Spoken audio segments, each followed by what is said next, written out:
So yeah, this is the aluminium frame bike that I have just picked up from a friend's house.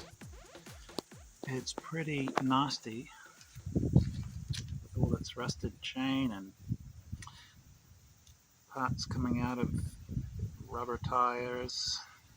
This derailleur, a little bit seen better days. It probably needs to be really reconditioned. That one's probably not going to be saving that one. These shocks here are cheap when they were bought, so I'll get rid of those, and I'm going to put a whole new fork on this. I'm going to have a front brake, but at the back we're going to get rid of that cluster and put on a single speed that I've got on another bike. And I'll just show you that one. It's Diamondback aluminium frame bike,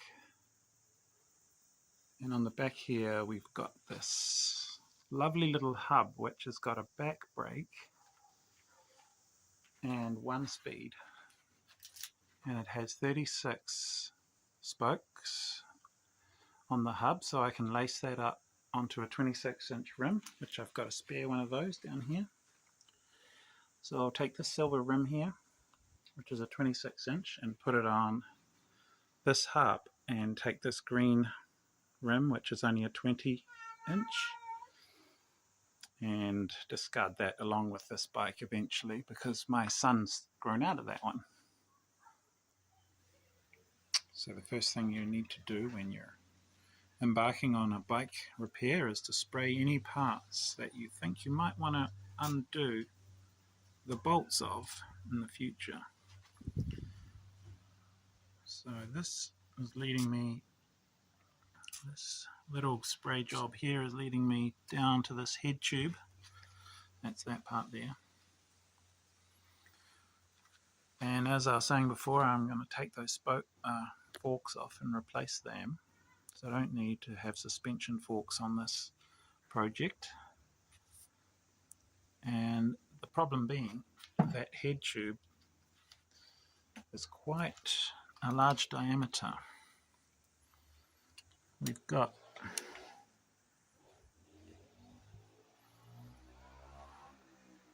41.5 millimeters, and the forks I was planning on changing over to there on this bike up here have a head tube diameter of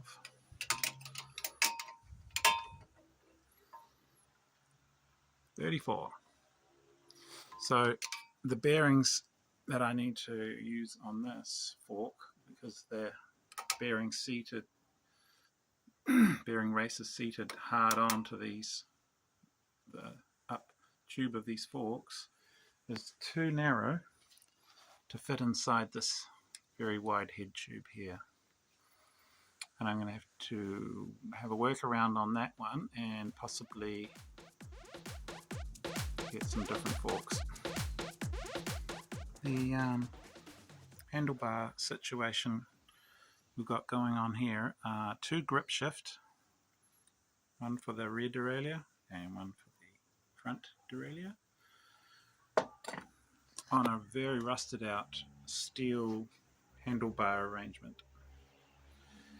However, the stem that we've got here has got potential. We're just going to take these, I've just been greasing up with WD-40 all of the Allen key heads, and we'll save that. And as per previous, we might have to save these forks with some serious de-rusting, but I've done that before, so it shouldn't be too hard on a different bike over here, different project. These forks were well rusted, and I was able to take most of that surface rust off, and it's turned out to be quite a nice little finished product. So we'll try that. Anyway, back to the handlebars. I do have some from a previous project, some aluminium handlebars. And if I'm making this bike into a single back sprocket commuter bike, And as you can see, it's all vaguely silver. These silver handlebars might go quite nicely with that commuter urban bike aesthetic. So that's where I'm going. So I just let you guys in on some action shots here. I'm going to try for the first time taking these Allen keys out on this rusted stem. Okay, not too bad.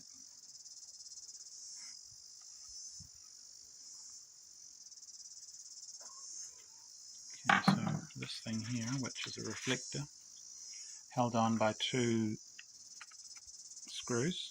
I just have to get that out of the way because it's it is rusted in.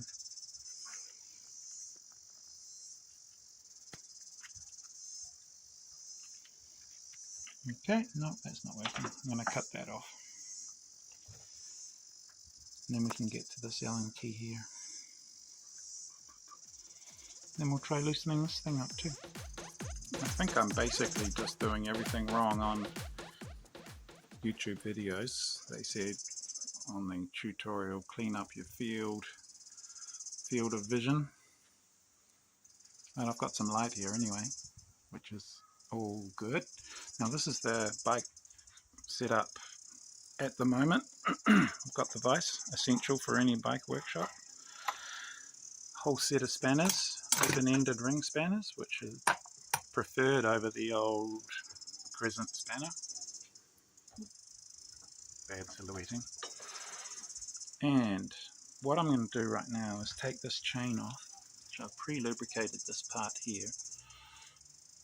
Each of these chain links has a pin, and I'm a bit concerned that it's so seized up it might not work, but you use a tool called a chain breaker, and that pin there drives the chain pin out when you set the chain in here like this.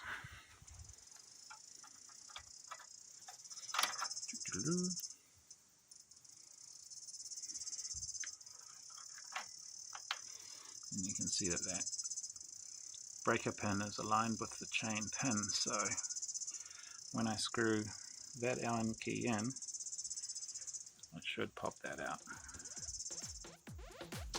Okay.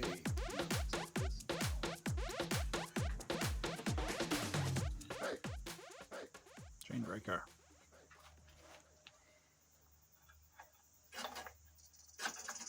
Obviously we need this. This chain is absolutely needing replacement. Pins going in. Let's see if we can get some movement in this rusty chain. Yep. You might be able to see it coming out the other side there.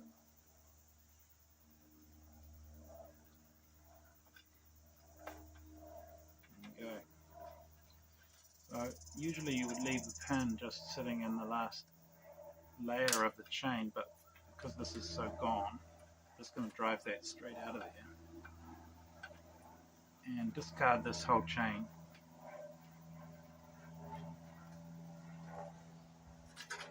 So there you go, the pin's out. We can just gently remove this rusted chain from the whole assembly. Or not. Not so bad. If I can get that working through there, it'll be all right.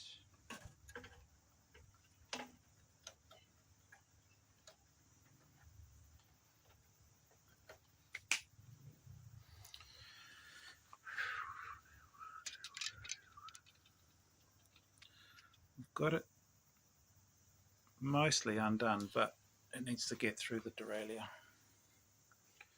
So I'm going to take off the bolts and undo the derailleur. There it is, that derailleur there. We'll take those. I think this is the right spanner to use. We're just going to try and find the right one. And then we'll just undo these. This is called a jockey wheel. this circular thing here, take the jockey wheel off, and we should be able to take that chain right out, because once you do one, there's a plate behind there that just comes free. So the jockey wheel is that and that and that.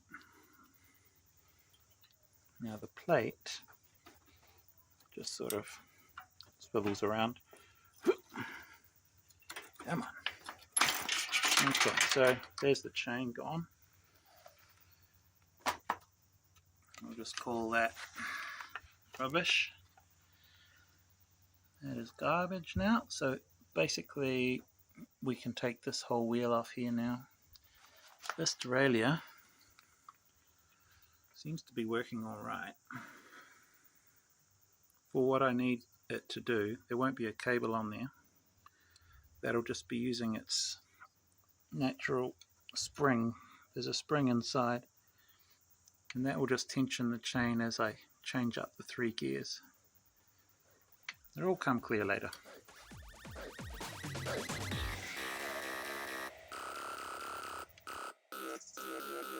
Alright, take that back wheel off. We've got to take off 2 nuts, one each side here. But we also have to loosen these brake caliper, this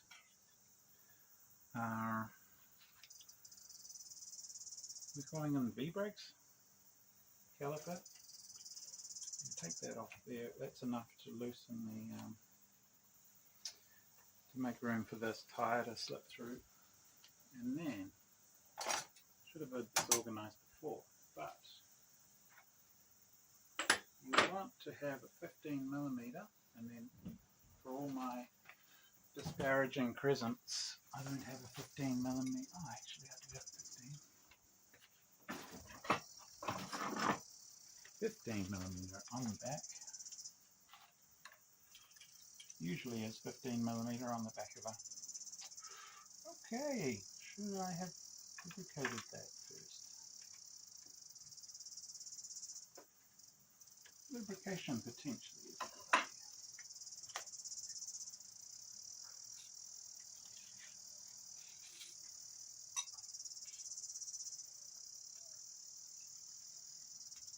And that's a penetrating lubrication, that should get in there pretty well.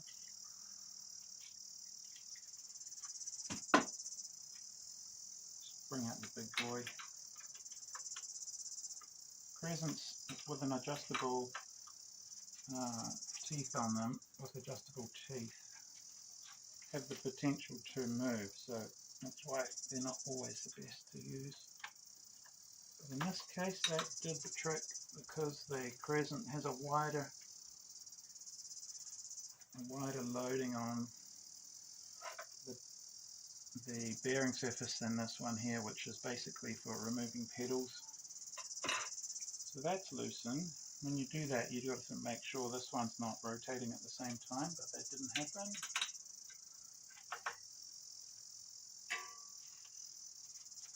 Let's just get into a better position so we got some leverage.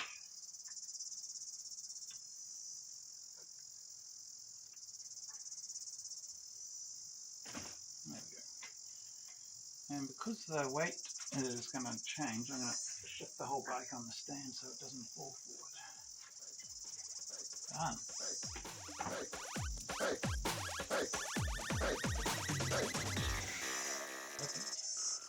This seat is absolutely seized inside here, so that'll need to be adjusted. It wasn't quite loose anyway, so let's see. Aha, there we go. Bit of WD-40.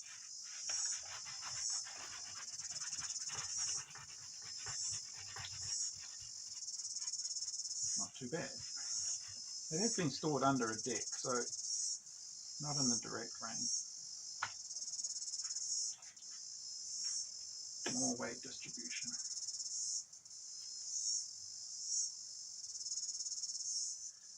You can see there that we've got some cracks in the housing of where the metal part is so rusted out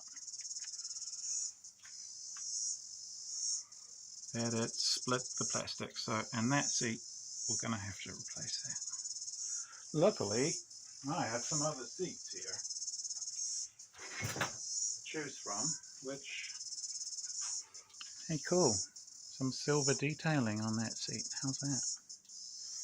We'll try for that one.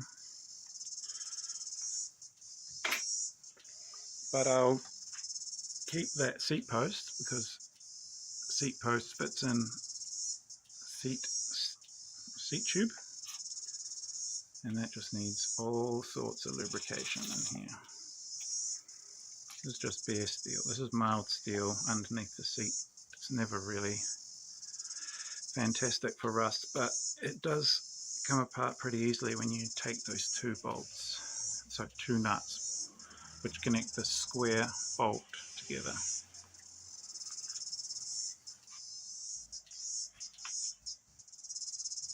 Oh, happen to have a spanner that fits there. And as you undo one,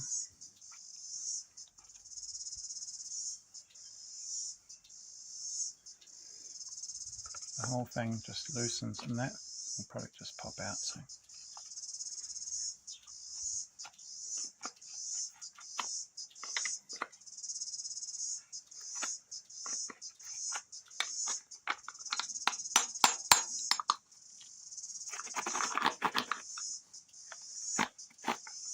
Basically provides the rotation. You can adjust the seat. There's little teeth in there.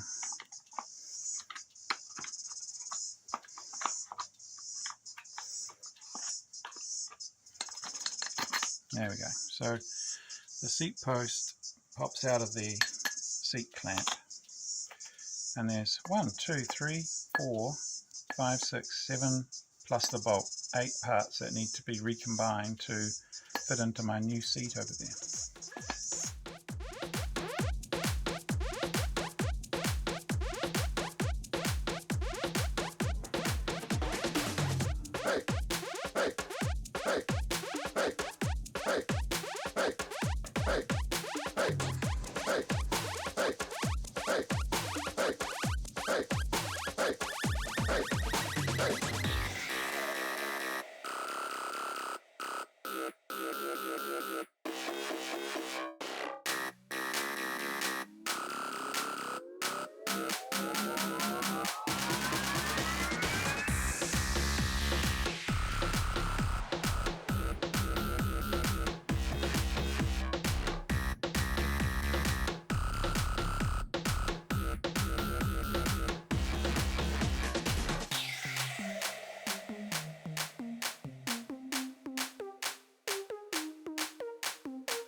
Grip shift forever and a day, because to get the cables in you have to have this peeled back and the cables come around and get locked in a loop, and they have to be exactly right or else they don't work. So I'm definitely going to use a thumb shift for this front derailleur. So I think we'll just take this off, cut all these cables and throw it away, because that is completely wrecked.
have these other handlebars ready to go on. They're going to look a little bit interesting.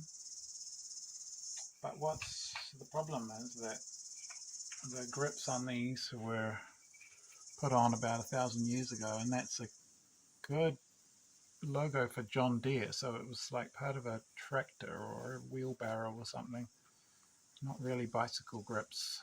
So to get these off can be a major task, but what you do is insert a spare spoke in there and squirt some water in, and that'll just lubricate through there and come right off. You don't want to use WD-40 because you need your next grips to go on without slipping around.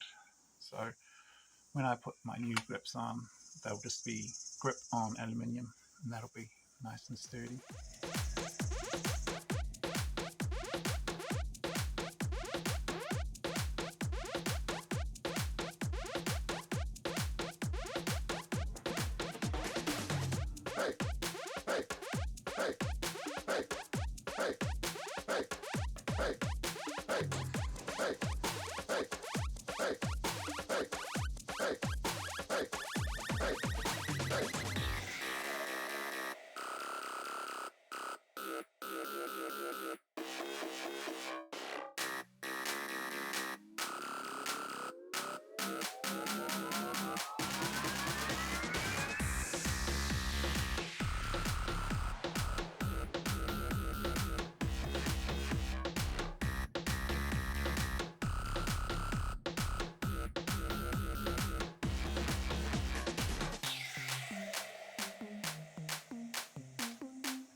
Stop me if you think I'm crazy, but I put that on before and it accidentally flipped upside down, and then I realized I had these spare aero bars from another friend, and I'm thinking, what if that was comfortable to ride? I am actually used to riding with 10-speed with drop bars, which have various hand positions, so oh well, you never know, this might be the configuration.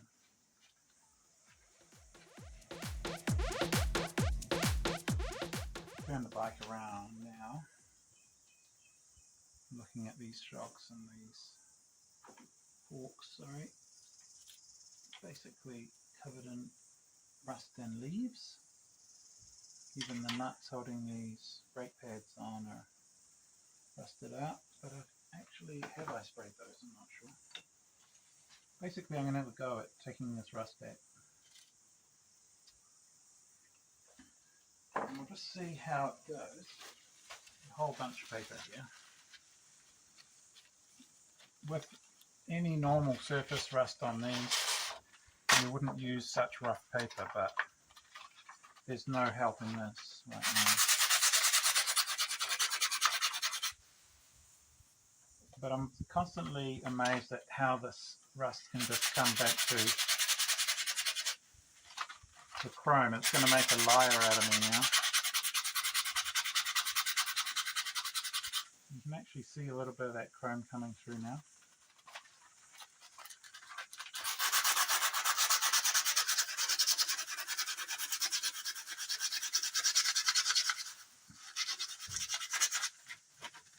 Look at that. The red rust is coming off underneath as a sort of a black colour.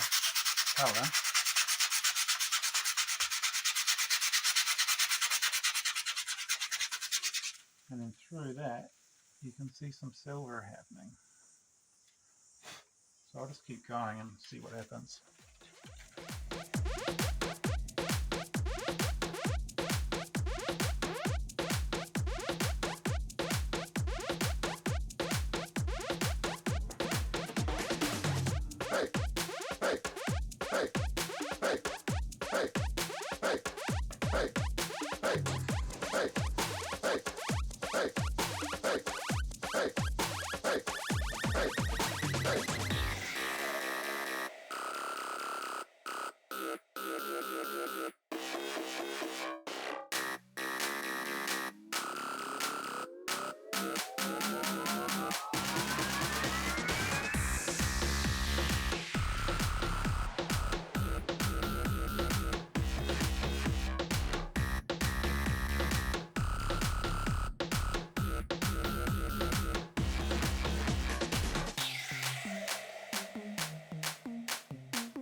So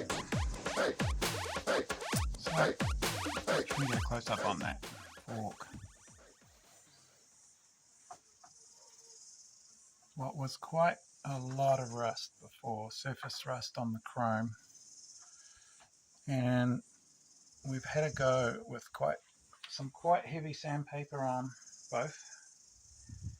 There's still some staining, dark staining on some of the chrome here and little pits there, but it's amazing how much rust can be taken off chrome surfaces just with some sandpaper. And if it's not as bad as this, just use steel wool and it just polishes straight up.